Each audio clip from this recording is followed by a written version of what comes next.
Hi guys, எல்லாரும் எப்படி இருக்கீங்க? இன்னைக்கு எப்படிப்பட்ட ஒரு மிரட்டலான உங்களை மிரள வைக்க போற ஒரு ட்விஸ்ட் இருக்கக்கூடிய ஒரு சஸ்பென்ஸ் த்ரில்லர் கதையோட நான் வந்திருக்கேன் அப்படின்றத நான் சொல்லணும்னா சத்தியமா என்னால் எக்ஸ்பிளைன் பண்ண முடியல. அப்படி ஒரு கதையை தான் இன்னைக்கு நான் உங்களுக்கு கொண்டு வந்திருக்கேன். இளவிழா பூஞ்சிரான்னு சொல்லிட்டு கேரளால இருக்கக்கூடிய ஒரு அழகான டூரிஸ்ட் ஸ்பாட். அங்க ரொம்பவே அழகான, அதே சமயம் ரொம்பவே ஆபத்தான ஒரு உயரமான ஒரு மலை இருக்கு.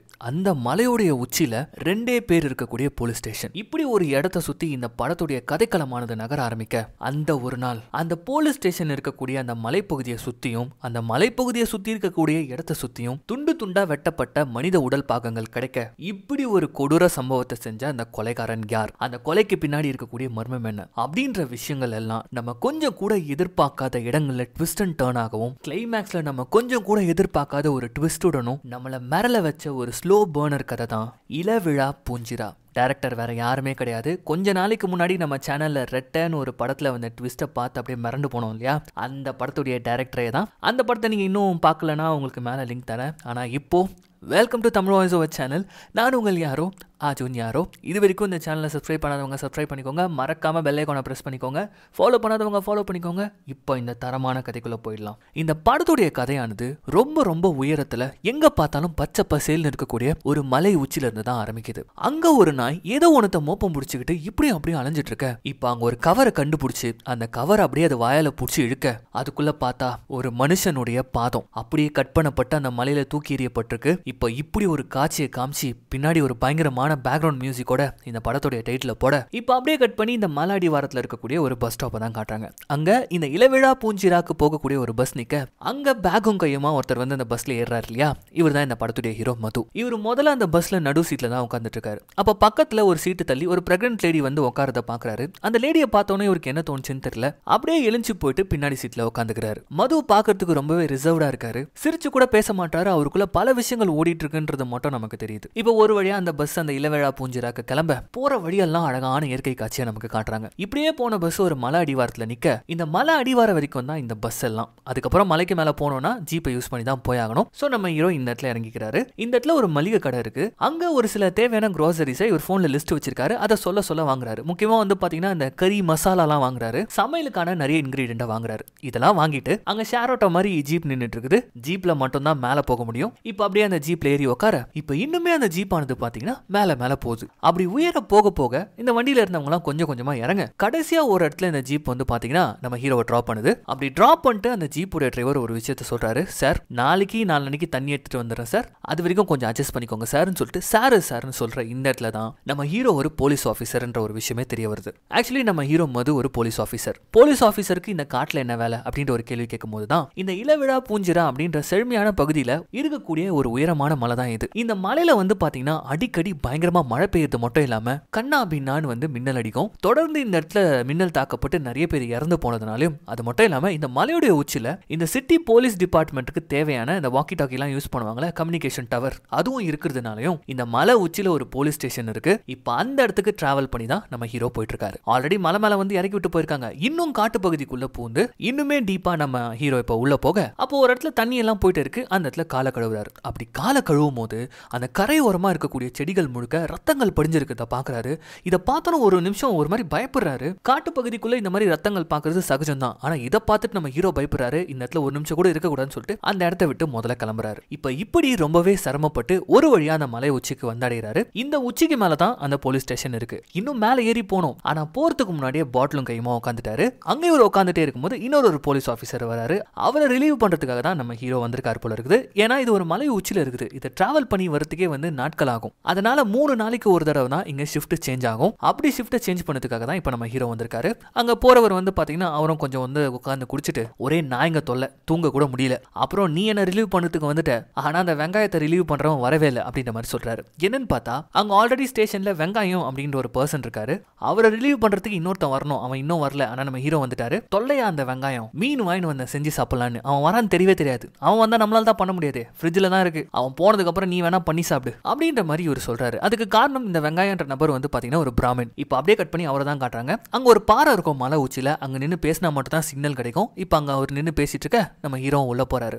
போறதுக்கு முன்னாடியே வந்து பாத்தீங்கன்னா ஒரு சின்ன பாதை மாதிரி இருக்கு. அதுல போலீஸ் அப்படின்னு சொல்லிட்டு சங்கிலியில மாட்டி வச்சிருப்பாங்க. அதை ஓபன் பண்ணி வச்சிருக்காங்க யாரோ. அது ரொம்ப பொறுப்பா நம்ம மது எடுத்து வச்சுட்டு இப்போ அப்படியே உள்ள போறாரு. உள்ள போன உடனே இவர் ஃப்ரிட்ஜ் ஓபன் பண்ணி இவர் பீஃப் வாங்கிட்டு வந்திருப்பார் போல இருக்கு. அதை ஃப்ரீசர்ல வச்சுட்டு இப்போ இந்த இடத்த காமிச்சிக்கிட்டே ஒரு போலீஸ் ஸ்டேஷன்ல போலீஸ் அதிகாரிகள் இங்க எப்படி இருப்பாங்க அப்படின்ற ஒரு சில விஷயங்களும் காட்டுறாங்க. இந்த வாக்கி டாக்கி தொடர்ந்து ஒழிச்சிட்டே இருக்கு. நம்ம மது வந்து பாத்தீங்கன்னா யூனிஃபார்ம் போடல, அதுக்கு பதில் ஒரு லுங்கி எடுத்து கட்டிக்கிறாரு. கட்டிக்கிட்டு வந்து பாத்தீங்கன்னா டேபிள்ல வந்து உட்காந்துக்கிட்டு லோட் பண்ணாத கன்ல வந்து பாத்தீங்கன்னா புல்லட் எல்லாம் லோட் பண்றாரு. அங்க ஒரு டைரி இருக்கும். இவங்களுக்கும் சில ப்ரொசீஜர்ஸ்லாம் இருக்கும் இல்லையா, டியூட்டிக்கு வந்த உடனே இதெல்லாம் ஃபில் பண்ணணும் அப்படின்னு சொல்லிட்டு அந்த வேலையெல்லாம் நம்ம ஹீரோ பாக்குறாரு. அப்படி பார்த்துட்டே இருக்கும்போது இந்த வெங்காயம்ன்ற நபர் வந்து பாத்தீங்கன்னா சாம்பார் சாதம் எடுத்து வந்து கொடுக்குறாரு. அதை சாப்பிட பிடிக்காம தான் நம்ம ஹீரோ சாப்பிட்டு இருக்காரு. அப்படி சாப்பிடும் போதே வந்து பாத்தீங்கன்னா பின்னாடி வாக்கி டாக்கில இருந்து இவங்களுக்கு ஒரு இன்ஃபர்மேஷன் வருது. அது என்னன்னா, ஒரு மெயினான கம்யூனிகேஷன் டவர் ஒன்று இருக்கும். அது சிக்னல் இல்லாம கிடக்குது, என்ன விஷயம் அப்படின்னு சொல்லிட்டு கேட்கறாங்க. இந்த கம்யூனிகேஷன் டவர் ப்ராப்பரா இருந்தா மட்டும்தான் இந்த சிட்டிக்குள்ள வந்து ப்ராப்பரான இந்த வாக்கி டாக்கி கம்யூனிகேஷன்லாம் நடக்கும். என்ன பிரச்சனை உடனே கேட்க இது ஒரு 2 நிமிஷத்துக்கு ஆஃப் ஆனா கூட எல்லாமே ஸ்தம்பிச்சு போயிடும். அதை கேட்கறாங்க உடனே. இப்போ இதை கேட்ட வெங்காயம் டக்குன்னு என்ன பண்றாருன்னு பாத்தீங்கன்னா அதை போய் ஆன் பண்ணி விடுறாரு. ஸோ இதை மெயின்டைன் பண்ணதுக்காகவும் இந்த பொதுமக்கள் டூரிஸ்ட்ன்ற பேர்ல வந்து இங்க இடி வாங்கி செத்துறக்கூடாதுன்றதுக்காகவும் தான் இந்த ஸ்டேஷனே இங்க இருக்கு. அந்த ஒரு டியூட்டியை பார்க்கறதுக்காக தான் நம்ம ஹீரோ வந்திருக்காரு. இப்போ இந்த வெங்காயம் செஞ்சு கொடுத்த சாப்பாடு இருக்கு இல்லையா, அதை எடுத்துன்னு போயிட்டு எனக்கு பசிக்கல, சாரி எனக்கு ஒரு மாதிரியா இருக்கு அப்படின்னு சொல்லிட்டு எடுத்துன்னு போயிட்டு வெளியில இருக்க நாய்க்கு போடுறாரு. அதுக்கப்புறம் நல்லா குடிச்சிட்டு நல்லா படுத்துறாரு நம்ம ஹீரோ. ஸோ இந்த படத்துடைய ஃபர்ஸ்ட் ஆஃப் முழுக்கவே பார்த்தீங்கன்னா இப்படி தான் அங்கே நடக்கிற விஷயங்களை தான் நமக்கு காமிச்சிட்டு இருப்பாங்க. ஆக்சுவலி நமக்கு மூட் செட் பண்றாங்க நம்ம அந்த இடத்துல இருக்கிற மாதிரியே. இப்போ அடுத்த நாள் ஆகுது, நம்ம ஹீரோ எழுந்துக்கிறாரு. வெளியில ஒரு சத்தத்தோட தான் எழுந்துக்கிறாரு. என்னன்னு வந்து பார்த்தா அந்த வெங்காயம் வந்து அங்க இருக்கக்கூடிய செடிகளை வந்து கிளீன் பண்ணிட்டு இருக்காரு. அப்போ இந்த இடத்த நோக்கி ஒரு அம்மா 2 பசங்க வரதை நம்ம ஹீரோ பாக்குறாரு. இந்த இடத்துல அலோடே கிடையாது. உடனே வேக வேகமா போயிட்டு அவங்க கிட்ட இன்ஃபார்ம் பண்றாரு, இங்க பாருங்க இங்கெல்லாம் வரக்கூடாது, இது ஒரு ஆபத்தான பகுதி, உடனே கீழே போயிடுங்க அப்படின்னு சொல்லிட்டே இருக்கும்போது அப்ப அந்த அம்மா என்ன சொல்றாங்கன்னா, ஒரு 5 நிமிஷத்துல போயிடும் சார், என்னோட ஹஸ்பண்ட் இங்க தான் வேலை செஞ்சிருந்தாரு 20 வருஷத்துக்கு முன்னாடி அப்படின்னு சொன்ன உடனே நம்ம ஹீரோவால வந்து பாத்தீங்கன்னா எதுவுமே சொல்ல முடியல. சரிமா 5 நிமிஷம் பார்த்துட்டு போயிடுங்க அப்படின்னு சொல்லிட்டே இருக்கும்போது அந்த 2 பசங்கள்ல ஒரு பையன் மட்டும் அம்மா சாவியை கீழே போட்டேன்னு நினைக்கிறேன், அந்த வந்த வெளியில பார்த்துட்டு வந்துடுமா அப்படின்னு சொல்லிட்டு அவன் மட்டும் கீழே போறான். நம்ம ஹீரோ இதெல்லாம் பார்த்துக்கிட்டு என்ன பண்றாருன்னா, அந்த ஃபோன் சிக்னல் கிடைக்கக்கூடிய பாறை, அந்த பாறை கிட்ட போயிட்டு ஃபோன் பண்ணலாம் அப்படின்னு சொல்லிட்டு போறாரு. அப்படி போகும்போது தான் ஒரு விஷயத்த சடனா நோட்டீஸ் பண்றாரு. அந்த இடத்துடைய கிளைமேட்டே சேஞ்ச் ஆகுது. இந்த இடத்துல கொஞ்ச நேரத்துல இடியுடன் கூடிய ஒரு பயங்கரமான மழை பெய்ய போகுது. இதை நம்ம ஹீரோக்கு தெரிஞ்சது. உடனே இப்ப என்ன பண்றாருன்னு பாத்தீங்கன்னா வேக வேகமா ஓடி வந்து என்ன பண்றாருன்னா, இங்க நின்னுட்டு இருக்க அம்மா பையனை மட்டும் உள்ள கூட்டு போறாரு. உள்ள வாங்க அப்படின்னு சொல்லிட்டு உள்ள கூட்டு போயிட்டு சேஃபா உட்கார வைக்கிறார். ஒன்னும் இல்ல வெளியில இடி இடிக்க வாய்ப்பு இருக்கு, அதனால தான் உங்களை உள்ள கூட்டு வந்தேன் அப்படின்ற மாதிரி சொல்லிட்டே இருக்கும்போது ஐயோ என் தம்பி அப்படின்னு சொல்லிட்டு அவன் கால் பண்ண போறான். உடனே போனை புடுங்கி கீழே வைக்கிறாரு. போன் பண்ணக்கூடாது, ஏன்னா இடி இடிக்கும் போது போன் யூஸ் பண்ணக்கூடாது இல்லையா, அதனால அவங்க 2 பேரும் சேவ் பண்றாரு. அப்படி பண்ணிட்டே இருக்கும்போது இப்ப வெளியில ஒரு இடி ஒண்ணு இடிக்கும் பாருங்க, அவ்வளவுதான் அந்த இடமே அதிருது. இடி சத்தத்தை கேட்ட உடனே அந்த பையன் என் தம்பி அப்படின்னு சொல்லிட்டு ஏன் சிவோட பாக்குறான். ஆனா அப்படியே வந்து உட்காந்து புடிச்சுக்கிறாரு. நகராத சொன்னா கேளு அப்படின்னு சொல்லிட்டு இப்ப கொஞ்ச நேரத்திலேயே வந்து பாத்தீங்கன்னா அந்த இடமானது அப்படியே வந்து பாத்தீங்கன்னா கொஞ்சம் காம் டவுன் ஆகுது. அவ்வளவுதான் இந்த பையன் அப்படியே வெளில ஓட ஆரம்பிக்கிறான். இவனை காப்பாத்துறதுக்காக நம்ம ஹீரோ வராரு. அங்க போய் பார்த்தா தான் தெரியுது அவங்க தம்பி மேல இடி விழுந்து அந்த பையன் இறந்தே போயிட்டான். அவ்வளவுதான் இதை பார்த்தா அந்த அம்மா கதறாங்க. அந்த அம்மாவை பிடிச்சிட்டு ப்ளீஸ்மா போகாதீங்கம்மா நம்ம ஹீரோ அந்த அம்மாவை பிடிச்சிக்கிறாரு. அவ்வளவுதான் இப்போ இவங்க இன்ஃபார்ம் பண்ணி ஆகணும். ஸோ இவங்க வந்து பாத்தீங்கன்னா நீட்டா அவங்க யூனிஃபார்முக்கு போயிடுறாங்க. இன்ஃபார்ம் பண்றாங்க. அந்த பையனுடைய பாடியை ஆம்புலன்ஸ்ல எடுத்துட்டு போறாங்க. இந்த காட்சியை நம்ம ஹீரோ பார்க்கும்போது ரொம்ப கஷ்டப்படுறாரு. கொஞ்ச நேரத்துக்கு முன்னாடி பார்த்த பையன் கறிக்கட்டியா கிடக்குறான் அப்படின்னு சொல்லிட்டு இந்த மாதிரி சீன்ஸை வச்சு தான் நம்ம ஹீரோடைய கேரக்டர்ஸ் அவர் எப்படிப்பட்டவர்ன்றதை நமக்கு காட்டுறாங்க. என்ன பண்றது, போலீஸ் வாழ்க்கையில இதெல்லாம் பார்த்து தான் ஆகணும். ஸோ இப்படி ஒரு சம்பவத்தோடய அந்த நாளும் முடிவு பெற அன்னைக்கு ராத்திரி நம்ம வெங்காயத்துக்கிட்ட ஒரு விஷயம் சொல்றாரு நம்ம ஹீரோ. சார் உங்களை ரிலீவ் பண்ண சுதீப் வரணும்ல சார், வரும்போது 2 பேக்கெட் சிகரெட் வாங்கிட்டு வர சொல்லுங்களேன் சார் அப்படின்னு சொல்லும்போது அந்த இடத்துல இந்த வெங்காயம் ஒரு விஷயத்த சொல்றாரு. இவர் நேத்தே வந்து ரிலீவ் ஆயிருக்கணும், ஆனா அந்த சுதீப்ன்ற ஆளு இன்னும் வரல. அவனுக்கு ஃபோன் பண்ணா மெசேஜ் பண்ணா கூட அவன் எடுக்கல. அவன் வரும்போது தான் வாங்கிட்டு வந்தா ஏதாவது வாங்கிட்டு வரணும். அவன் மட்டும் நாளைக்கு காலைல வரலனா நாளைக்கு காலைல நான் கிளம்பி போயிட்டே இருப்பேன் சார், அதுக்கப்புறம் அவன் பதில் சொல்லிக்கிட்டோம் சார் அப்படின்ற மாதிரி சொல்லிட்டு இவர் போயிட்டு அமைதியா படுத்து தூங்கிட. இப்ப தன்னந்தனியா யோசிச்சுட்டு தூங்காம இருக்க நம்ம ஹீரோ தான் காட்டுறாங்க. வெளியில கொற்ற மழை, இடியும் மின்னலுமா அந்த இடத்துடைய அட்மாஸ்பியர், இது எல்லாத்தையும் நம்ம ஹீரோ பார்த்துட்டு அப்படியே தூங்காம உட்காந்துட்டு இருக்க. இப்ப அப்படியே கட் பண்ண அடுத்த நாள் வெங்காயம் சொன்ன மாதிரியே வந்து பாத்தீங்கன்னா கிளம்பிடுறாரு. போகும்போது நம்ம ஹீரோவை கூப்பிட்டு நேத்து அடிச்ச மழையில இங்க இந்த டவர் சாஞ்சிடுச்சு, அதை அவன் வந்தானா எடுத்து வைக்க சொல்லுங்க அப்படின்ற மாதிரி சொல்லிட்டு அவர் கிளம்ப ஓகே சார் நான் பாத்துக்கிறேன் அப்படின்னு சொல்லிட்டு நம்ம ஹீரோ சொல்லிட்டு இப்ப அவர் போன உடனே அடுத்த நிமிஷம் உள்ள வராரு. உள்ள வந்து ஃப்ரீசர்ல இருந்து அந்த கறியை எடுக்கிறாரு. ஏன்னா அந்த பிராமின் அவர் கிளம்பி போயிட்டாரு. இதுக்கப்புறம் நம்ம ஹீரோ என்ன வேணாலும் சமைக்கலாம். சோ அந்த கறி எடுத்து அப்படியே கிளீன் பண்ணி சமைக்க ஆரம்பிக்க அப்ப வெளியில அந்த சுது பண்ற பர்சன் வந்துட்டாரு. வந்தவரு உள்ள வராம அந்த சிக்னல் வரக்கூடிய பாறையில நின்னுகிட்டு அவரு பாட்டுக்கு ரொம்ப நேரமா ஜாலியா போன் பேசிட்டு இருக்காரு. இதை நம்ம ஹீரோவும் பாக்குறாரு, பெருசா எதுவும் கேட்டுக்கல. இப்ப போன் எல்லாம் பேசி முடிச்சுட்டு செம்ம சந்தோஷமா சுதீப் உள்ள வரான். ஒரே ஆட்டமா இருக்கான், பாட்டமா இருக்கான். ஏன் சார் நேத்து வரல, வெங்காயம் புலம்பி தீத்துட்டாரு சார் அப்படின்ற மாதிரி நம்ம ஹீரோ சொல்ல அப்ப டன் அப்படின்னு சொல்லிட்டு அவன் என்ன பண்றான்னு பாத்தீங்கன்னா ஒரு போட்டோ எடுத்து காட்டுறான். என்னன்னு பார்த்தா இந்த சுதீப் பண்றவனுக்கு என்கேஜ்மெண்ட் ஆயிருக்கு. இவ்வளவு நேரம் அந்த பொண்ணு கூட தான் பேசிட்டு வந்திருக்கான் போல இருக்குது. ஒரே சந்தோஷமா இருக்கான். அந்த சந்தோஷத்தோடயே இப்ப நம்ம ஹீரோ குக் பண்ணி வச்சிருந்த அந்த பீஃபை பாக்குறான். ஆஹா தலைவா ரெடியா செஞ்சு வச்சிருக்க போல இருக்கு அப்படின்னு சொல்லிட்டு 2 ஸ்பூன் எடுத்து சாப்பிட்டுட்டு, சார் என்ன சார் பண்ணி வச்சிருக்கீங்க, டேஸ்ட் அல்லுது சார், அண்ணி கொடுத்து வச்சவங்க, இன்னும் நிறைய இருக்கா சார் அப்படின்ட்டு அதை ரசிச்சு சாப்பிட ஆரம்பிக்கிறான். நிறைய பண்ணிருக்கேன், நீ சாப்பிட்டு அப்படின்னு சொல்லிட்டு ஹீரோவும் சொல்றாரு. ஆனா அவன் சாப்பிட்றத பார்த்துட்டே இருக்கும்போது திடீர்னு வெளில போயிட்டு வாமிட் பண்ண ஆரம்பிச்சாரு. என்ன சார் ஆச்சு அப்படின்னு சொல்லிட்டு கேட்கும்போது, சின்ன பையன்பா மின்னல் அடிச்சு கறிக்கட்டையா கிடந்தான், அவன் உடம்புல இருக்க சதெல்லாம் கருகி போய் அதை பார்த்ததுல இருந்து எதையுமே சாப்பிட முடியலப்பா அப்படின்ற மாதிரி இப்ப நம்ம ஹீரோ சொல்ல, அட கவலை விடுங்க சார் அதெல்லாம் நான் சாப்பிட்டுக்கிறேன் அப்படின்ற மாதிரி சொல்லிக்கிட்டே இருக்கும்போது அப்ப நம்ம ஹீரோ சொல்றாரு, நேற்று டவர் விழுந்துடுச்சு, அதை வெங்காயம் உன்னதான் எடுத்து வைக்க சொன்னார்னும் போது வச்சிட்டானா, ஒரு வேலையை எனக்கு வச்சிட்டானா, சரி ஓகே ஒரு கை மட்டும் கொடுங்க சார் அப்படின்னு சொல்லிட்டு இவங்க 2 பேரும் ஒன்னா சேர்ந்துக்கிட்டு அந்த டவரை ரெடி பண்றாங்க. அந்த டவரை ரெடி பண்ணிட்டே இருக்கும்போது வாக்கி டாக்கில வந்து என்னாச்சு ஒரு சிக்னல் ஒர்க் ஆகலையே அப்படின்னு சொல்லிட்டு கேட்கறாங்க. அட இருங்க சார் விழுந்துடுச்சு, அதை தான் நாங்க ரெடி பண்ணிட்டு இருக்கோம் அப்படின்னு சொல்லிட்டு இந்த சுதிப்ன்றவன் அந்த வேலையை பார்த்துக்கிட்டு இப்ப திடீர்னு நம்ம ஹீரோ கூப்பிடுறோம். சார் இங்க வாங்க சார் அப்படின்னு சொல்லிட்டு நம்ம ஹீரோவும் என்னன்னு வந்து பார்த்தா பிங்கி மேலேயும் நேற்று இடி விழுந்திருக்கு போல இருக்கே அப்படின்னு சொல்லிட்டு இவன் சொல்றான். இவன் சாதாரணமா சொல்லிட்டு போயிட்டான். ஆனா நம்ம ஹீரோ வந்து அப்படி எட்டி பார்க்கறாரு. என்னன்னு பார்த்தா அங்க சில நாய்கள் சுத்திட்டு இருந்தது இல்லையா, அதுல அம்மா டாக் மேலேயும் வந்து இடி விழுந்திருக்குது. இதை பார்த்தோன்னா நம்ம ஹீரோக்கு வந்து பாத்தீங்கன்னா ஒரு மாதிரி மனசு கஷ்டமாயிடுது. அப்படியே இப்ப அந்த இடி விழுந்த இடத்தையும் பாக்குறாரு. இந்த இடத்துல தான் இடி விழுந்துச்சு அப்படின்னு சொல்லிட்டு பாக்குறாரு. இப்ப அடுத்த சீனே வந்து பாத்தீங்கன்னா அழகா அந்த இறந்து போன டாகுடைய சடலத்தை கொண்டு வந்து அங்கேயே ஒரு பள்ளம் தோண்டி அதுக்கு வந்து இறுதி மரியாதைலாம் பண்ணி அதை புதைக்க, இதுல இருந்தே நம்ம ஹீரோடைய இறக்க குணம் என்னன்றது தெரியுது. ஒரு பக்கம் நம்ம ஹீரோ எப்படி காட்ட, இன்னொரு பக்கம் அந்த சுதிப்பு இதை பத்திலாம் கவலையே இல்லை. அவன் என்ன பண்றான்னு பாத்தீங்கன்னா ஒரு லெவல் வரைக்கும் இவங்களுடைய சர்க்கிள் இருக்கு, அதுக்கப்புறம் 2 லவ்வர்ஸ் நடந்து போறாங்க.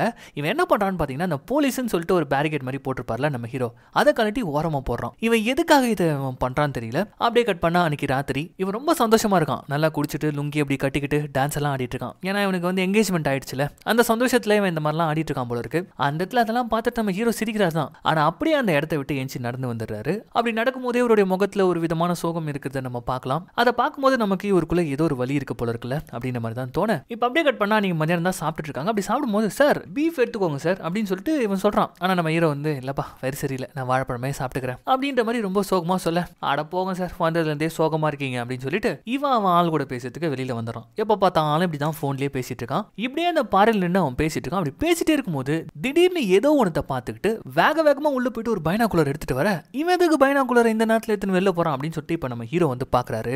இப்ப இவன் இந்த பைனாகுலர் வச்சுக்கிட்டு என்ன பண்ணிட்டு இருக்கான்னு பாத்தீங்கன்னா, அங்க வந்து ஒரு லவ்வர்ஸ் வந்தாங்கல்ல, இவன் கூட அந்த பாதையை வந்து ஓபன் பண்ணி விட்டானே, அந்த லவ்வர்ஸ் மறைவான இடத்துல ஏதோ கசமுசா பண்ணிட்டு இருக்காங்க. அதை வந்து இப்படி திட்டுத்தனமா பைனாகுலர்ல பாக்குறான். இதை பார்த்தோன்னா நம்ம ஹீரோக்கு ஒரு மாதிரி ஆயிடுது.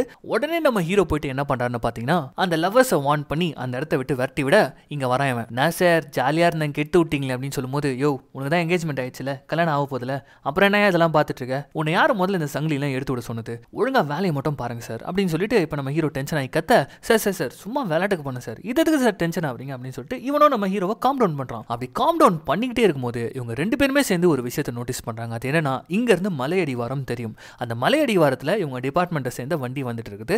அப்பப்போ இந்த உயர் அதிகாரிகள்லாம் வந்து செக் பண்ணதுக்காக வருவாங்க. இதை பார்த்த உடனே என்ன பண்றாங்கன்னு பாத்தீங்கன்னா, டக்குன்னு போயிட்டு அவங்க இங்க வந்து சேர்த்துக்கு கண்டிப்பா ஒரு 1/2 மணி நேரம் ஆகும். உடனே போயிட்டு அந்த இடத்த வந்து கிளீன் பண்றாங்க. இப்பதான் நம்ம ஹீரோ ஷேவே பண்றாரு.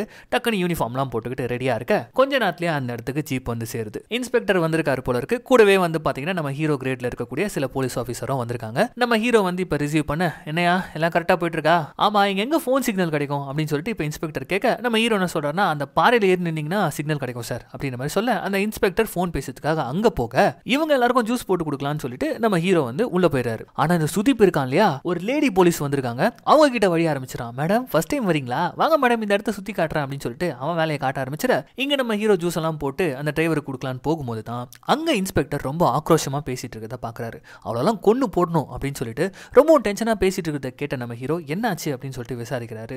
அப்பதான் இன்ஸ்பெக்டருடைய மனைவி அவருடைய டிரைவர் கூடவே வந்து ஓடி போயிட்டாங்க அப்படின்ற ஒரு விஷயம் தெரிய வருது. அதனாலே இந்த இன்ஸ்பெக்டர் ரொம்ப டென்ஷனா பாக்குற எல்லாரையுமே திட்டிட்டு இருக்காரு அப்படின்ற ஒரு விஷயமும் இவருக்கு தெரிய வருது. அதுக்கேற்ற மாதிரியே இந்த இன்ஸ்பெக்டரும் போன்ல ஆக்ரோஷமா பேசிட்டே இருக்கும்போது அப்போ வந்து பாத்தீங்கன்னா வாக்கி டாக்ல ஒரு இன்ஃபர்மேஷன் வருது. அந்த விஷயத்தை இன்ஸ்பெக்டர் கேட்ட அடுத்த செகண்ட், யோ உடனே வண்டி அடி அப்படின்னு சொல்லிட்டு அவசரமா இந்த டீமே கிளம்ப, ஃபர்ஸ்ட் நம்ம ஹீரோ யோசிக்கிறாரு எதுக்கு திடீர்னு இப்ப அவசரமா கிளம்புறாங்க அப்படின்னு சொல்லிட்டு. அதுக்கப்புறம் கண்டிப்பா ஏதாவது எமர்ஜென்சியா தான் இருக்கும், அதுக்காக தான் அவங்க போயிருப்பாங்க, நம்ம வேலையை நம்ம பார்ப்போம் அப்படின்னு சொல்லிட்டு இவங்க ரொட்டீனை பார்க்க ஆரம்பிச்சிட, ஆக்சுவலி வந்து பாத்தீங்கன்னா சீட்டு விளையாடிட்டு இருக்காங்க. அப்படி இவங்க சீட்டு விளையாடிட்டு இருக்கும்போது தான் வாக்கி டாக்கில இவங்களுக்கு ஒரு இன்ஃபர்மேஷன் வருது. அது என்னன்னா, இந்த மலையடிவாரத்தில் இருக்கக்கூடிய ஒரு பகுதியில் துண்டா வெட்டப்பட்ட ஒரு மனுஷனுடைய கை கிடைச்சிருக்கணும். அதனாலதான் மதியானம் வந்தவங்க ஹரிபரியா கிளம்பியிருக்காங்கன்ற ஒரு விஷயம் வந்து இவங்களுக்கு தெரிய வருது. இதை கேட்க நமக்கு தானே ஷாக்கா இருக்கும். ஆனா இதெல்லாம் அவங்களுக்கு பழக்கப்பட்டது தானே. ஸோ இதை கேட்டுட்டும் ரொம்ப கேஷுவலா இருக்காங்க. ஏன்னா இவங்களுக்கும் அந்த வேலைக்கும் சம்மந்தமே இல்லை, கீழே இருக்கிற போலீஸ் தான் பாவம் வந்து தலையை பிச்சுன்னு சுத்திட்டு இருப்பாங்க, நமக்கு எந்த ஒரு தொல்லையும் இல்லப்பா, இங்க நம்ம ஜாலியா இருக்கலாம் என்ன சார் அப்படின்ட்டு இவன் சொல்லும் போது அப்பதான் நம்ம ஹீரோ ஒரு விஷயத்தை நோட்டீஸ் பண்றாரு.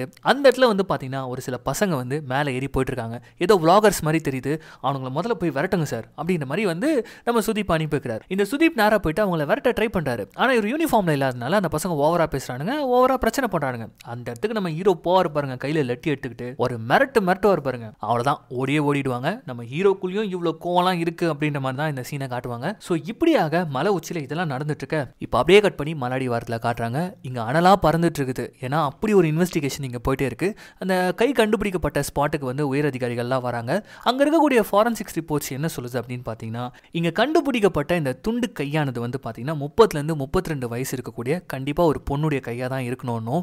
இந்த கையை வந்து பாத்தீங்கன்னா வீட்டில் யூஸ் பண்ணக்கூடிய ஷார்ப்பான பொருளான கத்தி, இந்த கோடாலி, எதை வச்சு வேணாலும் வெட்டியிருக்கலாம். அது மட்டும் இல்லாம இந்த கை யாருடையதுன்னு சொல்லிட்டு அடையாளம் கண்டுபிடிக்க கூடாதுன்றதுக்காக அந்த கையில இருக்கும் இல்லையா அந்த கைரேகைகள், அங்க இருக்கக்கூடிய தோலை முதல் கொண்டு வந்து பிச்சு எடுத்திருக்காங்கன்னு அந்த ரிப்போர்ட்டை புட்டு வைக்க இப்போ இவங்களுக்கு கிடைச்சிருக்க இந்த ஒரு கையை வச்சுக்கிட்டு இவ்வளோ டீட்டெயில்ஸ் தான் சொல்ல முடியும். இதுக்கு மேலே டீட்டெயில்ஸ் வேணும்னா இதோடைய பாடியை நம்ம கண்டுபிடிச்சாகணும் அப்படின்ற மாதிரி அந்த டாக்டர்ஸ்லாம் சொல்ல, இப்போ டக்குன்னு அந்த உயரதிகாரி என்ன சொல்றாருன்னா, நம்ம ரேடியஸில் இருக்கக்கூடிய எல்லா ஸ்டேஷன்லையும் இந்த 30லேருந்து 35 வயசு இருக்கக்கூடிய பெண்கள் யாரெல்லாம் காணாமல் போயிருக்காங்கன்னு சொல்லிட்டு கேஸ் ஃபைலாக இருக்கு, அந்த ஃபைலெல்லாம் ஓப்பன் பண்ணுங்க. இந்த கை கிடைச்ச இந்த இடத்த சுற்றி இருக்கக்கூடிய எந்தெந்த இடங்களெல்லாம் சிசிடிவி ஃபுட்டேஜ் இருக்கு அது எல்லாத்தையுமே வந்து செக் பண்ணுங்க. நீங்க என்ன பண்ணுவீங்களோன்றது எனக்கு தெரியாது, இந்த கேஸை தான் நீங்க முதல்ல முடிக்கணும் அப்படின்னு ஒரு ஆர்டரை போட்டுட்டு அந்த டிஜிபி அங்கிருந்து கிளம்ப இங்க அப்படியே கட் பண்ணி மலை உச்சியில தான் காட்டுறாங்க. இங்க வந்து பாத்தீங்கன்னா நம்ம ஹீரோ சாப்பிட்டு முடிச்சிட்டாரு, அங்க இன்னுமே வந்து அந்த சுதீப் தான் சாப்பிட்டுட்டு இருக்கான். அப்படி சாப்பிட்டுட்டே இருக்கும்போது இப்போ கண்ட்ரோல் ரூம்ல இருந்து ஒரு புது தகவல் வருது. அது என்னன்னா, அந்த கை கிடைச்ச மாதிரி இன்னும் ஒரு இடத்துல வயிற்று பகுதியை கண்டுபிடிச்சிருக்காங்களாம். இந்த குடலு ஈரல்னு சொல்லிட்டு பிச்சு போட நிலைமையில ஒரு வயிற்று பகுதியை கண்டுபிடிச்சிருக்குதா அந்த வாக்கி டாக்கில நியூஸ் வர, இதை கேட்ட சுதீப்புக்கு கொமட்டி வாந்தி வந்துடுற, நிம்மதியா சாப்பிட கூட விட மாட்டானுங்க போல இருக்கு அப்படின்னு சொல்லிட்டு இப்போ அந்த சாப்பாடை கொட்டலாம் அப்படின்னு சொல்லிட்டு வெளியில வராரு. அப்படி வெளியில வந்தவர் சாப்பாடை கொட்டும் போது தான் அங்க அந்த 2 குட்டி நாய்ங்க வந்து ஏதோ தோண்டிட்டு இருக்கிறத பாக்குறாரு. அதை பார்த்துட்டு என்னதை இதுங்க தோண்டிட்டு இருக்குங்க அப்படின்னு சொல்லிட்டு கிட்ட போய் பார்க்கும்போது இவ்வளோ நேரம் பொறுமையா போயிட்டு இருந்த இந்த கதையானது இந்த இடத்துல ஒரு கிக் ஸ்டார்ட் ஆகும் பாருங்க. என்னன்னு பார்த்தா அந்த மண்ணுக்குள்ள புதைக்கப்பட்ட ஒரு கை. இதை பார்த்த சுதீப்புக்கு தூக்கி வாரி போடுது. ஏன்னா இந்த ஊர் முழுக்க இந்த மாதிரி துண்டு துண்டா இருக்கிறது பிரச்சனை கிடையாது, இந்த இடத்துல இந்த துண்டு இருக்கிறது பிரச்சனை. அதுக்கு காரணம் என்னன்னா, இந்த இடத்துல போலீஸை தவிர வேற யாரும் வர முடியாது. இந்த இடத்துல இந்த வெட்டப்பட்ட துண்டு இருக்கு அப்படின்னா அப்ப அந்த கொலைகாரன் யார் அப்படின்னு நினைக்கும் போது இப்போ சைட்ல ஒரு நிழலை பாப்பாம் பாருங்க. அந்த நிழல்ல வந்து பாத்தீங்கன்னா இவன் தலைக்கு பின்னாடி ஒரு கன்னு, அந்த கன்னை வச்சுட்டு இருக்கிறது வேற யாரும் கிடையாது, நம்ம ஹீரோ தான். எஸ், நம்ம ஹீரோ தான் அந்த கொலைகாரனே. இந்த ஒரு நிமிஷம் இந்த படம் எப்படி இருக்கும் தியேட்டர்ல அப்படின்னு யோசிச்சு பார்த்தா கண்டிப்பா இங்க தான் இன்டர்வலா இருக்கும். ஸோ இப்போ யோசிச்சு பாருங்க, இந்த சுதீப் தலையில கன் இருக்கு, அவன் கையை வேற பார்த்துட்டான், கண்டிப்பா நம்ம ஹீரோ இவனை போட்டு தள்ளுவாரு அப்படின்னு நினைக்கும் போது இவன் ஒரு போலீஸ்காரன்ல, இந்த இடத்துல தான் இவன் புத்தியை யூஸ் பண்றான். டக்குனு இவன் என்ன பண்றான்னு பாத்தீங்கன்னா, அந்த மண்ணை அந்த கையை பார்க்காத மாதிரி புதைச்சிட்டு, இந்த நாய்களுக்கு இதே வேலை சார், எப்போ பார்த்தாலும் பழம் தோண்டிட்டு இருக்கு சார் அப்படின்னு சொல்லிட்டு அப்படியே அந்த பிளேட்டையே திருப்பி போட நம்ம ஹீரோவும் பாத்தீங்கன்னா கன் எடுத்துறாரு. ஏன்னா இவன் இன்னும் கண்டுபிடிக்கல அப்படின்னு சொல்லிட்டு அவர் நினச்சிக்கிறாரு. ஆனால் நம்ம ஹீரோக்கு இவன் மேலே ஒரு டவுட் வந்துடுச்சு. இவன் கண்லையா மரண பீதி, மாட்டினோன்னா அவ்வளோதான் நம்ம ஹீரோ போட்டுருவாரு. இருந்தாலும் அப்படியே அதை மறைச்சு, சார் என்ன சார் சும்மா சின்ன பிரச்சனைகளாக கன் எடுத்து வந்துட்டு இருக்கிறீங்க, வாங்க வாங்க உள்ளே போவோம் அப்படின்னு சொல்லிட்டு மரண பயத்தில் நடிக்கிறான். ஏன்னா ஹீரோ மட்டும் கண்டுபிடிச்சிட்டாரு, இவனுக்கு உண்மை தெரிஞ்சிச்சு அப்படின்னு சொல்லிட்டு கண்டிப்பாக இவனை போட்டு தள்ளுவாரு. அதனால வந்து பார்த்தீங்கன்னா பயப்படுறான். அதுலேயே வந்து பார்த்தீங்கன்னா பயங்கரமாக நடிக்கிறான். இந்த சிச்சுவேஷனை மட்டும் யோசிச்சு பாருங்க. தன்னந்தனியாக ஒரு ஸ்டேஷன், அதில் வந்து ஒரு கொலைகாரன் இருக்கான், அந்த கொலைகாரங்கிட்ட ஒருத்தன் மாட்டிக்கிட்டான். இப்போ எப்படி அவன் தப்பிப்பான்? என்ன பண்றது? நம்ம ஹீரோ கையில வேற கன் இருக்கு, என்ன பண்றதுன்னு தெரியாம இவன் திக்குமுக்காடி போயிருக்கும் போது அந்த நேரம்னு பார்த்து கரெக்டா ஃபர்ஸ்ட் சீன்ல ஜீப் டிரைவர் சொன்னார்ல தண்ணி ஏத்துன்னு வந்துடுறேன் சார் 2 நாள் அப்படின்னு சொல்லிட்டு இப்போ ஒரு தண்ணி ஏத்துன்னு வந்திருக்காரு.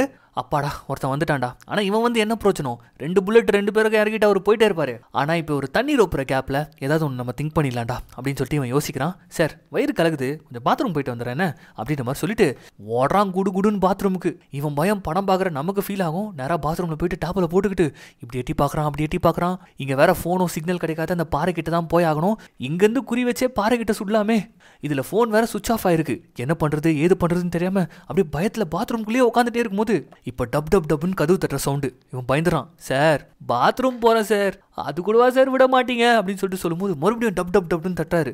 என்ன சார்னு சொல்லிட்டு இப்போ ஓப்பன் பண்ணா தலைவன் தண்ணி எடுக்காமலே பாத்ரூம்குள்ளே போயிருக்கான் போல இருக்கு. என்ன தண்ணிலாம் வேணாமா உனக்கு அப்படின்ற மாதிரி சொல்லிட்டு ஒரு மெட்டு பக்கெட்டு வச்சுட்டு போக இங்கே அவனுக்கு வேர்த்து போக இங்கே அப்படியே வெளியில் உட்காந்துட்டு இருக்க ஹீரோ தான் காட்டுறாங்க. இவ்வளோ நேரம் சாதாரணமாக நம்ம ஹீரோவை பார்த்துருப்போம். இப்போ ஹீரோவுடைய ஆக்டிங்கே வேற மாதிரி இருக்கு. நம்மளே மிரளுவோம். அப்படியே பாத்ரூம்லேயே பார்த்துட்டு இருக்காரு. இன்னும் ஏன் இவன் வெளியில் வரல அப்படின்னு சொல்லிட்டு கூடவே வந்து பார்த்தீங்கன்னா அந்த வாக்கி டாக்கியில் மறுபடியும் வந்து பார்த்தீங்கன்னா சில பாடி பார்ட்ஸை கண்டுபிடிச்சிருக்காங்க. அதுவும் போலீஸ் ஸ்டேஷனும் ஒட்டி இருக்கக்கூடிய பகுதியிலே கண்டுபிடிச்சிருக்காங்க அப்படின்ற மாதிரியான தகவல் வந்துட்டு இருக்குது.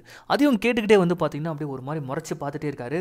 அப்படி பார்த்துட்டே இருக்கும்போது கதவை திறந்துக்கிட்டு அவன் வந்துடுறான். இதுக்கு மேலே சந்தேகம் வந்துடும் அப்படின்னு சொல்லிட்டு இப்போ வந்தவன் என்ன பண்ணுறான்னு பார்த்தீங்கன்னா நேராக போயிட்டு லுங்கியெல்லாம் எடுத்துட்டு முதல்ல ட்ராக் பேண்ட்டை போட்டுக்கிறான். ஏன்னா எந்த நேரம் வேணாலும் நம்ம ஓடுறதுக்கு தயாராக இருக்கணும் அப்படின்னு சொல்லிட்டு சரி ஓகே இப்போ வந்து வெளியில் வந்தாச்சு. இப்போ முதல்ல வந்து இவன் கிட்ட இருந்து தப்பிக்கணும்னா எப்படியாவது இந்த தகவலை வந்து நம்ம கீழே சொல்லி ஆகணும். அதுக்கு வாக்கி டாக்கிலாம் இவன் எதிர்க்க யூஸ் பண்ண முடியாது. ஃபோன்லேருந்து மெசேஜ் வேணால் பண்ணலாம். ஆனால் ஃபோனும் ஆஃப் ஆயிருக்கு. அதனால என்ன பண்ணுறான்னு பார்த்தீங்கன்னா அப்படியே போயிட்டு ஃபோனை சார்ஜ் போடுறாரு. சார்ஜ் போட்டு அந்த இடத்துல அமைதியாக உட்காந்துக்க இப்போ இந்த தண்ணி ஊற்ற வந்தவனும் பார்த்தீங்கன்னா தண்ணியெல்லாம் ஊற்றிட்டு அந்த இடத்த விட்டு போகும்போது இவன் மனசு பயத்தில் ட்ரம்ஸ் அடிக்கும் பாருங்க. இருந்த ஒரு துணையும் போயிடுச்சா, சீக்கிரமாக ஃபோன் சார்ஜ் ஆகணும் அப்படின்னு சொல்லிட்டு சார்ஜ் ஆகணும் உடனே மெசேஜ் பண்ணிடலான்னு சொல்லிட்டு நம்ம ஹீரோ பின்னாடி உட்காந்துக்கிட்டு வெயிட் பண்ணிட்டே இருக்கும்போது இப்போ சடனாக நம்ம ஹீரோ திரும்பி சார் வாங்க சார் விளாட்லாம் அப்படின்னு சொல்லிட்டு கூப்பிட்றாரு. இல்லை சார் நிறைய வேலை இருக்குது, நோட் பண்ண வேண்டியதெல்லாம் நிறைய இருக்குது சார் அப்படின்ற மாதிரி சொல்லிட்டு நம்ம ஹீரோ அவாய்ட் பண்ண அவன் பார்க்குறான். அப்போ நம்ம ஹீரோ கையில் அந்த கன்னை எடுத்து பார்த்துக்கிட்டே அட வாங்க சார் அப்படின்னு சொன்ன உடனே இவனுக்கு அப்படியே அள்ளு கிளம்பி இதோ வந்துடும் சார் அப்படின்னு சொல்லிட்டு இப்போ ஆப்போசிட்டில் வந்து உட்காந்துக்கிறான். இப்போ பயந்துக்கிட்டே காடு விளையாடிட்டு இருக்கான். அந்த காடு விளையாடிட்டே இருக்கும்போது பார்த்தீங்கன்னா வாக்கி டாக்கியில் இன்னும் பல இடங்களில் பல உடல் பாகங்களை கொஞ்சம் கொஞ்சமாக கண்டுபிடிச்சிட்டு இருக்காங்க அப்படின்ற தகவல் வர வர இவன் கையெல்லாம் உதற ஆரம்பிக்குது. அந்த சீட்டு கட்டெல்லாம் தடுமாறி கீழே விட ஆரம்பிக்குது. அப்போ நம்ம ஹீரோ வந்து பார்த்தீங்கன்னா என்னத்துக்கு இப்படி டென்ஷனாக இருக்க இந்த நியூஸ் எல்லாம் கேட்டுட்டா, ஆமாம் யாரோ பெங்காலி தான் கொலை பண்ணியிருப்பாங்க நீ சொன்னல அப்படின்னு சொல்லும்போது அப்போ முறைச்சிக்கிட்டே அவன் சொல்கிறான். அவன் கண்டுபிடிக்கும் போது தெரியும் கொலை பண்ணது பெங்காலியா இல்லை மலையாளியான்னு சொல்லிட்டு. ஆமாம் நீங்கள் எதுக்கு இந்த கேஸில் அசால்ட்டாக இருக்கீங்க அப்படின்ற மாதிரி இப்போ ஒரு கேள்வி கேட்க அதுக்கு நம்ம ஹீரோ கேட்குறாரு. சரி இந்த கொலையை பற்றி உனக்கு என்ன தெரிஞ்சுக்கணும் அப்படின்னு கேட்குறாரு. யார் கொலைகாரன்னு தெரிஞ்சுக்கணும் அப்படின்னு சொல்லிட்டு இவன் சொல்கிறான். ஆனால் அதுக்கு நம்ம ஹீரோ என்ன சொல்கிறாருன்னா உனக்கு கொலைகாரன் யாருன்னு தெரிஞ்சுக்கணும், ஆனால் எனக்கு கொலை எதுக்கு பண்ணாங்கன்ற காரணத்தை தெரிஞ்சுக்கணும் அப்படின்ற மாதிரி ஒரு மாதிரி சூட்சமாக பேச படால்னு கரண்ட் போகுது பாருங்க. அப்பாடா சந்தேகமே இல்லாமல் அந்த ஃபோனை எடுக்கிறதுக்கு ஒரு காரணம் தேடிட்டு இருந்தான் இவன். கரண்ட் கட் ஆனோன்னும் சார் கரண்ட் கட் ஆயிடுச்சு சார், நான் வெளில போய் ஜென்ரேட்டர் ஆன் பண்ணிட்டு வந்துடுறேன் சார் அப்படின்னு சொல்லிட்டு இப்போ என்ன பண்ணான்னு பார்த்தீங்கன்னா நேராக போயிட்டு ஹீரோக்கு தெரியாமல் ஃபோன் எடுத்து பேக்கெட்டில் போட்டுக்கிட்டு போயிட்டு ஜென்ரேட்டரை ஆன் பண்ணிட்டு வந்துடுறேன் சார் அப்படின்னு சொல்லிட்டு அந்த இடத்த விட்டு போகிறான் பாருங்க. அப்படி போகும்போது இவர் திரும்பி அந்த ஃபோன் இருந்த இடத்த பாப்பாரு பாருங்க நம்ம ஹீரோ. செத்தாண்டா சேகர்ன்ற மாதிரி தான் இருக்கும் இந்த சீனு. இப்போ அவர் போயிட்டு பயத்தோடய போயிட்டு ஜென்ரேட்டர் ரூம்குள்ளே போகிறான். போயிட்டு எப்படியாவது ஃபோன் எடுத்து ஒரு மெசேஜ் பண்ணிடணும் அப்படின்னு சொல்லிட்டு ஃபோன் எடுக்கும்போது சார் உங்கள் ஃபோனை கொஞ்சம் தரீங்களா அப்படின்னு ஒரு குரல். யாருன்னு பார்த்தா பின்னாடி ஹீரோ நிற்கிறாரு. என் ஃபோனில் சிக்னல் கிடைக்கல, ஒரு ஃபோன் மட்டும் பண்ணி தரேன், கொஞ்சம் ஃபோனை கொடுங்களேன் அப்படின்ற மாதிரி கேட்க இவன் அப்படியே உதற ஆரம்பிக்குது. இவனுக்கு சந்தேகம் வேற வரக்கூடாதுல்ல, அதனால பயந்து போயிட்டு இப்போ என்ன பண்ணானா இவனுக்கு வேற வழியில் அந்த ஃபோனை கொடுக்க இப்போ நம்ம ஹீரோ அந்த ஃபோன் எடுத்துக்கிட்டு அப்படியே அந்த பாறை பக்கம் தள்ளி வராரு. அவன் அங்கேருந்து பார்த்து முழிக்கிறான். திருன்னு என்ன பண்ணுறாரு இவர் அப்படின்னு சொல்லிட்டு. இவர் ஃபோன் பேசுகிற மாதிரி தான் இருக்குது. ஆனால் நம்ம தலைவன் என்ன பண்ணுறாருன்னு பார்த்தீங்கன்னா அந்த ஃபோன்லேருந்து சிம் கார்டு எடுத்து அப்படியே அந்த பாறையில் தரன்னு தேய்ச்சி மறுபடியும் சிம் கார்டை போட்டுட்டு சிக்னலே கிடைக்கலங்க அப்படின்னு சொல்லிட்டு ஃபோனை கொடுத்துட்டு போக ஒய்யால ஃபோன் இருந்தால் தான்டா இன்ஃபார்ம் பண்ணுவேன் அப்படின்ற மாதிரி ஒரு வில்லத்தனமாக பார்த்துட்டு போவார் பாருங்க. இவனுக்கா அடிவயிறு கலங்குது, என்னது சிக்னல் கிடைக்கலையா அப்படின்னு சொல்லிட்டு. இவனும் இப்போ ஃபோனை செக் பண்ணி பார்க்குறான். ஏதாவது கிட்டிங்ஸ் மாற்றிருந்தா கூட ஈஸியாக கண்டுபிடிச்சிடலாம். இப்போ சிம்மே இல்லைன்னும் போது எப்படி இவனால் கால் பண்ண முடியும்? அவ்வளோதான், இருந்த ஒரு ஐடியாவும் போச்சு. அடுத்து என்னடா பண்ணுறது அப்படின்னு சொல்லிட்டு இவன் திக்குமுக்காடி போக இங்கே அப்படியே கட் பண்ணி இந்த டிஎஸ்பியை தான் காட்டுறாங்க. அவர் வந்து அவருடைய உயரதிகாரிக்கு வந்து பார்த்தீங்கன்னா இன்ஃபார்ம் பண்ணிட்டு இருக்காரு. அது என்னன்னா கிட்டத்தட்ட 15 இடங்களில் இந்த மாதிரி பாடி பார்ட்ஸ் கண்டுபிடிச்சிருக்காங்க. ஆல்மோஸ்ட் எல்லா பாடி பார்ட்ஸும் கண்டுபிடிக்கப்பட்டுடுச்சு. ஒரே ஒரு கை மட்டும் மிஸ்ஸிங்காக. அந்த கை எங்கே இருக்குன்றது நமக்கு தெரியும். போஸ்ட்மார்ட்டம் நடந்துட்டு இருக்குது சார், அது முடிஞ்சதுக்கு அப்புறமா தான் எங்களுக்கு கிளியராக தெரியும் அப்படின்னு சொல்லிட்டு ஃபோனை வச்சுட்டு இப்போ எஸ்பி கிட்டே கேட்குறாரு என்னதான் நடந்துட்டு இருக்குது, என்னதான் நீங்கள் பண்ணிட்டு இருக்கீங்க அப்படின்னு சொல்லிட்டு கேட்கும்போது அவர் ஒரு இன்ஃபர்மேஷனை கொடுக்குறாரு. அது என்னன்னா கிட்டத்தட்ட 15 இடங்களில் இந்த பாடி பார்ட்ஸை கண்டுபிடிச்சிருக்காங்க. அதில் 4 இடத்துல வந்து பார்த்தீங்கன்னா அந்த பாடி பார்ட்ஸ் கூடவே சேர்த்து ஒரு சின்னதாக பத்திர பேப்பர் மாதிரி ஏதோ ஒன்று இவங்களுக்கு கிடைச்சிருக்கு. அதை டீகோட் பண்ணி பார்க்கும்போது இவங்களுக்கு என்ன தெரிஞ்சிருக்கு அப்படின்னு சொல்லிட்டு பார்த்தீங்கன்னா இது கோட்டையம்மை சேர்ந்த ஒரு ரெஜிஸ்ட்ரேஷன் பேப்பர் அப்படின்ற ஒரு விஷயம் மட்டும் உங்களுக்கு தெரிய வந்திருக்குது. ஸோ கண்டிப்பாக இறந்து போன விக்டம் வந்து பார்த்தீங்கன்னா கோட்டையத்தை சேர்ந்த பெண்ணாக தான் இருக்கணும்னு இந்த லீடை வச்சுக்கிட்டு பிடிச்சிட்டு போயிட முடியும் அப்படின்ற ஒரு விஷயத்தையும் அவர் சொல்ல இங்கே அப்படியே கட் பண்ணி நம்மால தான் காட்டுறாங்க. நல்லா கன்னை பின்னாடி வச்சுக்கிட்டு அவர் பாட்டுன்னு டீ போட்டுட்டு இருக்க இங்கே பக்கு பக்குன்னு ஒருத்தர் புக்கு வச்சுட்டு இருக்காரு. ஆக்சுவலி நம்ம ஹீரோ என்ன பிளான்ல இருக்காருன்றது தான் தெரியல. ஆனா ஏதோ ஒரு பிளான் ஒன்று வச்சிருக்காரு, அது மட்டும் நமக்கு தெரியுது. இப்போ சடனா அந்த மலைப்பகுதியில் ஏதோ ஒரு சத்தம் கேட்குத நம்ம ஹீரோ நோட்டீஸ் பண்றாரு. அப்படி எட்டி பார்க்குறாரு. அப்படி பார்க்கும்போது ஏதோ ஒரு ஃபேமிலி அங்கே வந்திருக்கிறதா தெரியுது.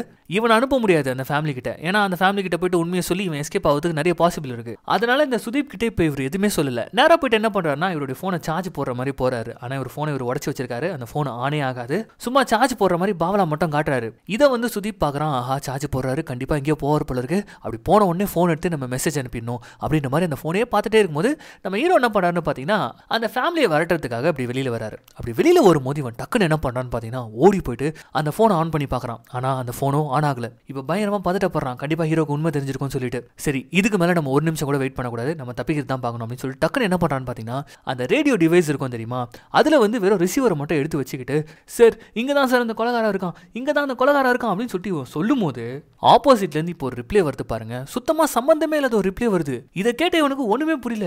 என்னடான்னு சொல்லிட்டு இப்ப அப்படி கீழே பாக்குறான் பாருங்க. பார்த்தா இதுக்குன்னு சொல்லிட்டு ஒரு வாக்கி டாக்கி இருக்கும் தெரியுமா, அந்த வாக்கி டாக்கியை நம்ம ஹீரோ ஆல்ரெடி கையில வச்சிருக்காரு. இப்போ இவன் பேசுறது அப்படியே அங்க ஒரு நிமிஷம் கேட்கிறாரு. ஓஹோ உனக்கு தெரிஞ்சிடுச்சா அப்படின்ற மாதிரி நம்ம ஹீரோ இங்க வில்லத்தனமா பார்த்துட்டு அங்க அவனால ஒண்ணுமே பண்ண முடியாது, ஒரு கம்யூனிகேஷனும் அங்க கிடையாது. முதல்ல போய் இந்த ஃபேமிலியை நான் விரட்டிட்டு வரேன் அப்படின்னு சொல்லிட்டு இப்போ நம்ம ஹீரோ போக இப்போ எல்லாமே பார்த்தீங்கன்னா நம்ம ஹீரோக்கு சாதகமாகவே நடந்துட்டு இருக்கு இல்லையா. ஸோ இந்த இடத்துல தான் டேரக்டர் வந்து ஒரு சின்ன ட்விஸ்ட்டை வச்சிருக்காரு. இந்த சுதீப்புக்கு வந்து பார்த்தீங்கன்னா சடனாக ஒரு ஐடியா வருது. அது என்னன்னா இந்த இடத்துல வந்து ஸ்டேஷன் இருக்கிறதுக்கு காரணமே வந்து ரெண்டு விஷயம். ஒன்று இந்த மின்னல் அடிக்கிறதுக்கு, இன்னொன்று வந்து பார்த்தீங்கன்னா இந்த இடத்துல தான் இந்த சிட்டியோடைய இந்த வாக்கி டாக்கி டவரே இருக்கு. அந்த டிவைஸை மட்டும் ஆஃப் பண்ணிட்டா கண்டிப்பா கீழே இருக்கிறவங்க வருவாங்கன்னு சொல்லிட்டு புத்திசாலித்தனமா யோசிச்சு அந்த டிவைஸை ஆஃப் பண்ணி விட இங்க அந்த ஃபேமிலியை விரட்டி அடிக்கிறார் நம்ம ஹீரோ. அவருக்கு இந்த ஒரு விஷயம் தெரிய வருது, இங்க வாக்கி டாக்கி ஒர்க் ஆகல. இப்ப சம கோமா மேல வந்து ஏன் வாக்கி டாக்கி ஒர்க் ஆகல அப்படின்ற மாதிரி சொல்லி கேட்க அதுக்கு அவன் பதில் சொல்லாம அப்படியே எட்டி பார்த்து சார் அங்க பாருங்க சார் ஸ்டேஷன்ல இருந்து ஆள் வந்துட்டு இருக்காங்க அப்படின்றான். இவரும் எட்டி பார்க்கறாரு. பார்த்தா உண்மையிலேயே அங்க வந்துட்டு இருக்காங்க. ஏன்னா இங்கதான் அந்த மிஷன் ஆஃப் ஆயிடுச்சு.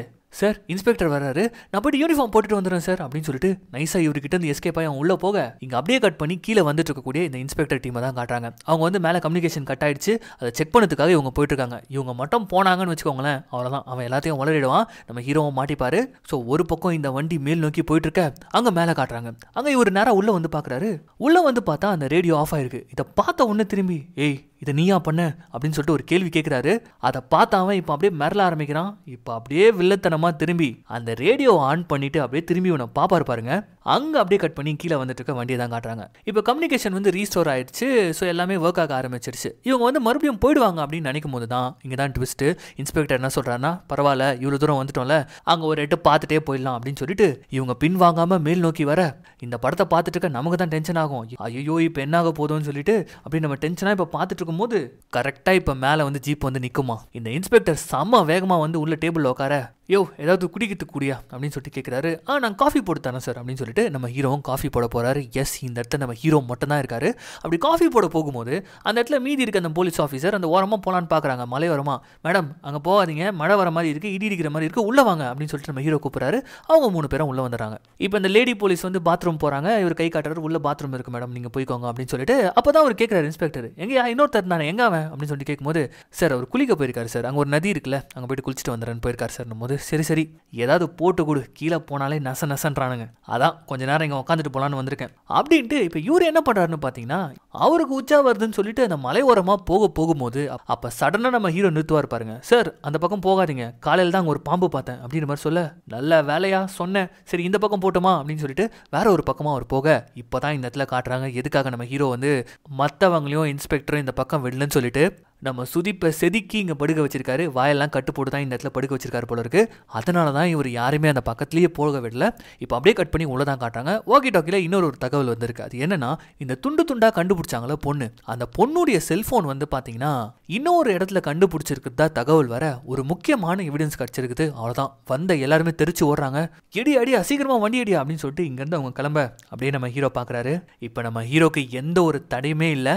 இப்போ அப்படியே போயிட்டு அந்த சுதீப்பை எழுப்பலான்னு சொல்லிட்டு போகும்போது சடனாக எழுந்தவன் ஹீரோவை தள்ளி விட்டு ஓட ஆரம்பிச்சிருவானா. அவ்வளோதான், ஓடுறான் எங்கே ஓடுறது ஹீரோ விரட்டி பிடிச்சிடறாரு. அந்த இடத்துல ஒரு மிகப்பெரிய கைகலப்பே ஆகுது. இருந்தாலும் நம்ம ஹீரோ கையில தான் கன் இருக்கே, கன் பாயிண்ட்ல வச்சு அப்படியே அவனை பார்சல் பண்ண இங்க அப்படியே கட் பண்ணி இப்ப டிஎஸ்பி ஆபீஸ் தான் காட்டுறாங்க. இவங்க கொலை செய்யப்பட்ட பெண் யாருன்றதை கண்டுபிடிச்சிட்டாங்க. அவங்க யாருன்றதை சொல்லும் போது இப்போ ஒரு ட்விஸ்ட் ஒன்று உடையும் பாருங்க. இவ்வளோ கோரமா துண்டு துண்டா வெட்டப்பட்ட அந்த ஒரு பெண் வேற யாருமே கிடையாது, நம்ம ஹீரோ மதுவோடைய ஒய்ஃப் அமரதா. எஸ், நம்ம ஹீரோவுடைய ஒய்ஃபை அவரே இவ்வளோ கோரமா கொண்டிருக்காருன்றது தெரிய வரும்போது நமக்கு எவ்வளோ ஷாக்கிங்கா இருக்கும். அதே ஷாக்கிங் தான் அவங்களுக்கும். அவங்க இப்ப சஸ்பெக்ட் பண்றது நம்ம ஹீரோ தான். இப்ப இன்ஸ்பெக்டர் என்ன சொல்றாருன்னா, சார் நான் விசாரிச்ச வரைக்குமே மதுவுக்கும் அவங்க ஒய்ஃபுக்கும் இடையான ரிலேஷன்ஷிப் ஏதோ சரியில்லைன்னு தான் சார் நான் இதுக்கு முன்னாடி கூட கேள்விப்பட்டிருக்கேன் அப்படின்னு சொல்லிட்டு இவர் சொல்ல, நம்ம ஹீரோ தான் இந்த கொலையை பண்ணிருக்கணும் அப்படின்னு சொல்லிட்டு அவங்க அங்க டிசைட் பண்ண இங்க அப்படியே கட் பண்ணி நம்ம ஹீரோ தான் காட்டுறாங்க. கொலை வெறி இந்த சுதீப்பை பிடிச்சி வச்சிருக்காரு. அவனுக்கா இப்பதான் மயக்கம் தெரியுது. இப்ப பயந்துகிட்டே அவன் கேட்கறான், சார் யார் சார் கொன்னீங்க, ஏன் சார் கொன்னீங்க அப்படின்னு சொல்லிட்டு கேட்கும்போது அப்ப கொடுக்குறாரு பாருங்க நம்ம ஹீரோ இன்னொரு ஒரு ட்விஸ்ட், நான் யாரையும் கொலை பண்ணலையே அப்படின்றாரு. படம் பார்த்துட்டு இருக்க நமக்கு மட்டும் இல்ல அவனுக்குமே தூக்கி வாரி போடுது. அப்ப வெளியில இருந்த கை யாருடையது, அது எப்படி அங்க வந்துச்சு அப்படின்னு சொல்லிட்டு ஒரு கேள்வி கேட்கும்போது அது என் மனைவி அமரதாவுடையது அப்படின்னு சொல்லும் போது ஒரு இடி ஒன்னு இடிக்கும் பாருங்க. இதை கேட்ட இவனுக்கு கதி கலங்கி போகுது. சொந்த ஒய்ஃபை இப்படி கோரமா கொண்டு இருக்காரேன்னு சொல்லிட்டு, ஏன் சார் கொன்னீங்க, எதுக்கு சார் கொன்னீங்க அப்படின்னு சொல்லிட்டு கேட்கும்போது நான் தான் கொல்லன்னு சொல்றலடா அப்படின்னு சொல்லிட்டு ஒரு ஒன்னு கத்துவாரு பாருங்க. இவன் மூச்சே நின்னு போயிடும். இதை பார்த்துட்டு இருக்க நமக்கு ஒண்ணுமே புரியாது. இவர் தான் ஃபர்ஸ்ட்ல இருந்து எல்லா வேலைகளும் பண்றாரு. இவன் எதுக்கு புடிச்சு வச்சிருக்காரு, அது தன்னுடைய மனைவியுடைய கைதான் சொல்லிட்டு இவரே சொல்றாரு. ஆனா இவர் கொலை பண்ணலன்னு சொல்றாரு. என்னதான் இங்க நடக்குது அப்படின்னு சொல்லிட்டு நம்ம யோசிச்சிட்டே இருக்கும்போது இப்ப நம்ம ஹீரோ ரிவீல் பண்றாரு பாருங்க. இதுதான் இந்த படத்துடைய மிகப்பெரிய ட்விஸ்டோடைய ஆரம்பம். நம்ம மதுக்கு ஒரு சில வருடங்களுக்கு முன்னாடி கல்யாணம் இருக்கு. கல்யாணம் ஆன முதலிரவு அப்பதான் இவருக்கு தெரியவே வரும் இவருக்கு ஆண்மை இல்லைன்னு சொல்லிட்டு. அதுக்கப்புறம் நிறைய ஹாஸ்பிட்டல் போயிருக்காங்க, ஏதோ சிண்ட்ரம்னு சொல்லிட்டு நிறைய ட்ரீட்மெண்ட்லாம் எடுத்திருக்காங்க. ஆனா கடைசி வரைக்கும் இவருக்கு சரியே ஆகல. இப்படி ஒரு சிச்சுவேஷன்ல ஒரு ஆணுடைய மனநிலைமை எப்படி இருக்கும்? சோ ஆல்ரெடி ரொம்பவே மன உளைச்சலுக்கு ஆளாகி ரொம்பவே மனநொந்து போயிருந்த அந்த ஒரு சமயத்துல தான் மனைவி இன்னொருத்தம் கூட அஃபேர்ல வேற இருக்காங்க அப்படின்ற ஒரு பேரிடியும் அவருக்கு விழுது. அவ்வளவுதான், உயிரோட செத்து போறாரு. எந்த ஒரு ஆணுக்கும் சரி பெண்ணுக்கும் சரி வரக்கூடாத ஒரு வலி. இப்படி ஒரு பெயினான கதையை ஒரு சொல்ல ஆரம்பிக்கும் போதே கண்டிப்பா இந்த ஒரு வலினாலதான் அவங்கள கொலை பண்ணிருப்பாரு அப்படின்னு சொல்லிட்டு நம்ம நினைப்போம். ஆனா அங்க நடந்த கதையை வேற. நம்ம ஹீரோ விட்டுட்டு இருக்காரு. அவங்க மனைவி அஃபேர்ல இருக்கிறத அவர் கண்டுக்கவே இல்லை. அதுக்கு காரணம் அவங்கள குறை சொல்ல முடியாது. ஏன்னா குறை இவருக்கு தான் இருந்தது. சோ அதனாலேயே எல்லாத்தையும் மனசுல வச்சு பூட்டிக்கிட்டு எல்லா வலிகளோடயே கண்டும் காணாம இவர் வாழ ஆரம்பிச்சிருக்காரு. வலிகளோடயே இவருடைய வாழ்க்கையும் போயிட்டே இருக்கு. இப்படி கோரமா இவருடைய வாழ்க்கை போயிட்டே இருக்கும்போது ஒரு நாள் வேலையை முடிச்சிட்டு வீட்டுக்கு போன மதுவுக்கு ஒரு அதிர்ச்சி காத்துட்டு இருந்தது. அதுதான் அமரதாவுடைய தற்கொலை. எஸ், தான் மனைவி கண் முன்னாடி தூக்குல தொங்குறத பாக்குறாரு. அதை பார்த்துட்டு கதறி கதறி அழுகுறாரு.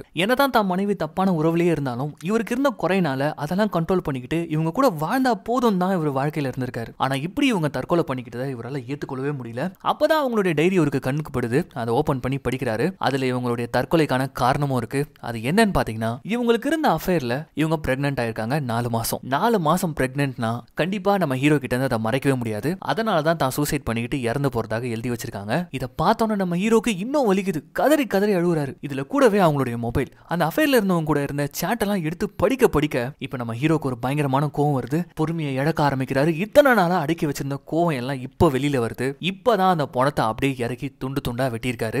இவ்வளவு வேலையும் நம்ம ஹீரோ பார்த்திருக்காரு. சோ இப்படிப்பட்ட மேட்டர் இப்ப நம்ம சுதீப்புக்கு தெரிய வர அப்படி கதி கலங்கி போய் ஒரு கேள்வி ஒண்ணு கேட்கறான். 4 மாசம் பிரெக்னெண்டா இருந்த ஒரு பொண்ணுடைய உடலை துண்டு துண்டா வெட்டின நீங்க, அந்த வயித்துல ஒரு சிசு இருந்திருக்கோமே, அதை என்ன பண்ணீங்க அப்படின்னு சொல்லிட்டு கேட்கும்போது, என் பொண்டாட்டி ஒரு இன்னசென்ட், நானும் ஒரு இன்னசென்ட் தான். ஆனா எங்க 2 பேருக்குள்ள ஒருத்தன் வெறும் என் மனைவி உடலுக்காக அவளை ஏமாத்தி அவளை அம்போன்னு விட்டு போனான் இல்லையா, அவனுக்கு தாண்டா அதை சமைச்சு கொடுத்தான் அப்படின்னு சொல்லிட்டு இப்ப கன் எடுத்து இவன் நெத்தில வெப்பாரு பாருங்க.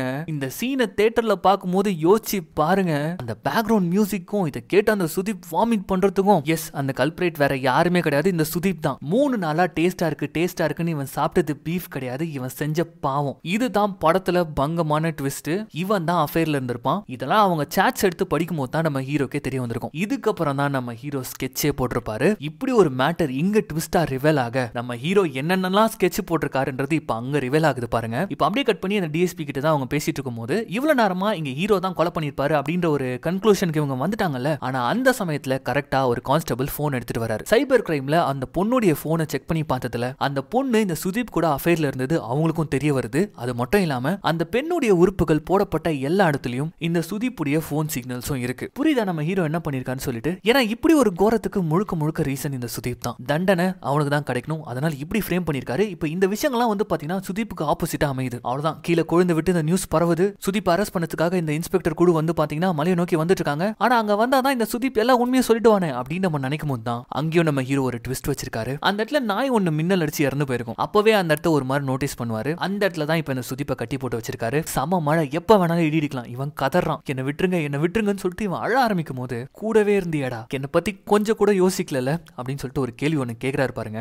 அடுத்த ஒரு சில நிமிடங்கள்ல ஒரு மிகப்பெரிய இடி இடிக்கிறத காட்டுறாங்க. கரெக்டா அந்த இடத்துக்கு இன்ஸ்பெக்டரோட ஜீப்பும் வருது. அந்த இடி இடிச்சு முடிஞ்ச அடுத்த செகண்டே இப்ப நம்ம ஹீரோ அழுதுகிட்டே வந்து அப்படி விடுறாரு. கதறி கதறி அழுகுறாரு. சுதீப்பை வந்து இடி தாக்கிடுச்சு அப்படின்னு சொல்லிட்டு. இதை பார்த்தா இன்ஸ்பெக்டருக்கு ஒண்ணுமே புரியல. அப்படியே வந்து நம்ம ஹீரோவை தூக்கி வண்டியில உட்கார வைக்கிறாங்க. இப்ப வந்து செக் பண்ணி பார்த்தா சுதீப் இறந்து போயிட்டான். இப்ப அப்படியே விடியுது. நம்ம இன்ஸ்பெக்டர் வந்து நம்ம ஹீரோவை பாக்குறாரு. ஆக்சுவலி இறந்து போனது அவருடைய மனைவின்னு சொல்லிட்டு இன்னும் இன்ஃபார்ம் பண்ணல. இதுல சுதீப் இறந்ததுக்காக இப்படி விழுந்து விழுந்து அழுகிற நம்ம ஹீரோவை பார்த்த இன்ஸ்பெக்டருக்கு கூடவே இருந்து இப்படி ஒரு துரோகத்தை பண்ண அவனுக்காக இவன் இப்படி அழுகுறானே அப்படின்ட்டு நம்ம ஹீரோவே பார்க்கறதுக்கு ரொம்ப பாவமா இருக்கு. சரி மது, நீங்க போங்க, நாங்க ஃபார்மாலிட்டிஸ் எல்லாம் நாங்க பாத்துக்கிறோம் அப்படின்னு சொல்லிட்டு இப்போ நம்ம ஹீரோ அனுப்பி வைக்கிறாங்க. அப்படி போகும்போது தான் இந்த இன்ஸ்பெக்டர் நோட்டீஸ் பண்றாரு, அவருடைய ஷர்ட் வந்து கிழிஞ்சிருக்கு. இதை பார்த்து இன்ஸ்பெக்டர் வந்து என்ன மனுஷன், இவனை ஏமாதத்துக்கு எப்படி மனசு வந்துச்சு அப்படின்ற மாதிரி யோசிச்சுக்கிட்டு அப்படியே ஒரு கிரைம் சீனுக்கு வர அப்பதான் அந்த பணத்துல ஒரு விஷயத்தை நோட்டீஸ் பண்றாரு. அதோட கைகள்ல ஒரு பர்ன் மார்க் மாதிரி இருக்கு. மின்னல் அடிச்சா கையில எக்ஸாக்டா அந்த இடத்துல எப்படி மார்க் வரும் அப்படின்னு சொல்லிட்டு ஒரு நிமிஷம் யோசிக்கிறாரு. அதை பார்த்துக்கிட்டே இருக்கும்போது அந்த சுதீப்பை கட்டி வச்ச இடத்துல நம்ம ஹீரோவுடைய ஷர்ட் துண்டி இருக்கிறத பாக்குறாரு. அதை கையில எடுத்து வச்சுக்கிட்டு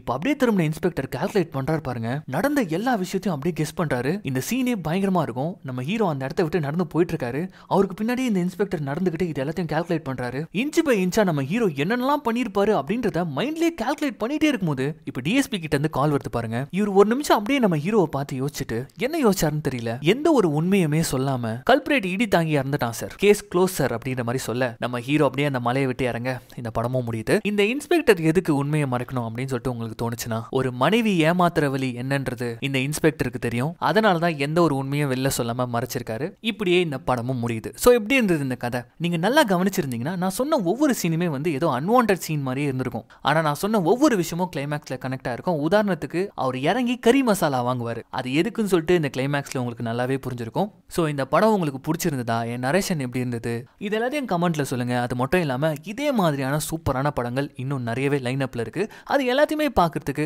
உடனே தமிழ் வாய்ஸ் ஓவர் சேனலை சப்ஸ்கிரைப் பண்ணுங்க. So once again this is your Tamil voice over channel. நான் உங்கள் யாரோ ஆச்சோன் யாரோ. இது வரைக்கும் இந்த சேனலை சப்ஸ்கிரைப் பண்ணாதவங்க சப்ஸ்கிரைப் பண்ணிக்கோங்க. மறக்காம பெல் ஐகானை பிரஸ் பண்ணிக்கோங்க. ஃபாலோ பண்ணாதவங்க ஃபாலோ பண்ணிக்கோங்க. மீண்டும் நாளைக்கு சந்திக்கலாம்.